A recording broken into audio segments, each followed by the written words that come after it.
আসসালামু আলাইকুম রহমতুল্লাহ। কেমন আছেন বন্ধুরা? সবাই আশা করি ভালো আছেন, আর ভালো থাকেন এই দোয়া সকলের জন্য করি। আজকে একটি গুরুত্বপূর্ণ বিষয় নিয়ে আলোচনা করতে যাচ্ছি। আলোচনার পূর্বে একটি সুসংবাদ হলো, 15 জুলাই থেকে শুরু হতে যাচ্ছে আমাদের রুকিয়া ও তদবির শিক্ষা কোর্স। যে সমস্ত বন্ধুরা ভর্তি হতে আগ্রহী, ডিসপ্লেতে দেওয়া নাম্বারে যোগাযোগ করে ভর্তি হয়ে যাবেন ইনশাআল্লাহ। তিরমিজি শরীফের মধ্যে একটি হাদিস আনা হয়েছে, নুমান ইবনে বশির রাদিয়াল্লাহু তাআলা আনহু থেকে বর্ণিত। নবী করিম সাল্লাল্লাহু আলাইহি ওয়াসাল্লাম বলেন, আল্লাহ তাআলা আসমান এবং জমিন সৃষ্টি করার 2000 বছর পূর্বে একটা কিতাব লিপিবদ্ধ করেন, যার মধ্যে সূরা বাকারার শেষ 2 আয়াত নাজিল করা হয়। এরপরে নবীজি বলেন, যেই ঘরে 3 রাত সূরা বাকারার শেষ 2 আয়াত পাঠ করা হবে, ওই ঘরে শয়তান প্রবেশ করতে পারবে না। আমি আবার বলছি হাদিসটি সকলের বোঝার জন্য।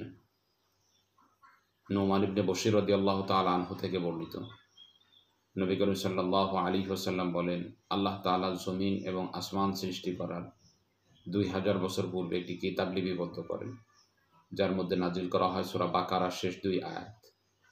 এরপরে নবীজি বলেন, যেই ঘরে 3 দিন এই 2 আয়াত পাঠ করা হবে, সেই ঘরের নিকটেও শয়তান আসতে পারবে না। এখন যেই সমস্ত বাড়িতে আমাদের জিন্নাতের সমস্যা দেখা দিয়ে থাকে, এই সমস্ত বাড়ি বন্ধ দেওয়ার জন্য আমরা তদবির জগতের বিভিন্ন পন্থা অবলম্বন করে থাকি, কিন্তু আসলে হাদিসগুলোর উপর আমল আমাদের খুবই কম।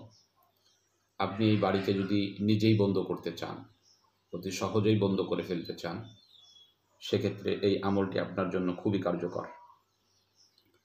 তো আপনি সূরা বাকারার শেষ 2 আয়াত ঘরের মধ্যে একটু জোরে আওয়াজে 3 রাতে একটু জোরে আওয়াজে পাঠ করবেন। আজকে পাঠ করলেন রাতে, আগামীকাল পাঠ করবেন রাতে, তারপরের দিন আবার রাতে পাঠ করবেন। নিয়ত করবেন যে আমি আমার বাড়িকে হিসার করতেছি, বন্ধ দিতেছি। এই নিয়তে আপনি 3 দিন পড়বেন। তাহলে আশা করা যায় জিন যত শক্তিশালী হোক, যত শক্তিধরই হোক, আপনার এই ঘরের মধ্যে প্রবেশ করতে পারবে না ইনশাআল্লাহ। হাদিসের বাণী, এটা কখনো মিথ্যা হতে পারে না। আমরা নবী করিম সাল্লাল্লাহু আলাইহি ওয়াসাল্লামের সমস্ত কথাকে, যেগুলো ভবিষ্যৎবাণী করে গেছে, দিবালোকের না স্পষ্ট দেখতে পাচ্ছি। অতএব আপনি ওই মুদাব্বিরদের ওই বাড়িবন্ধ চতুর্পাশে বিভিন্ন জিনিস গাড়া যেই পন্থাগুলো আছে, এগুলো না করেও শুধু আপনি ইখলাসের সাথে সূরা বাকারার শেষ 2 আয়াতের আমল যদি আপনি বাড়িতে করেন, আপনার বাড়ি বন্ধ হয়ে যাবে, হিসার হয়ে যাবে। আপনার বাড়ি বন্ধ করার জন্য কোনো মুদাব্বিরের দ্বারস্থ হওয়ার কোনো প্রয়োজন নেই।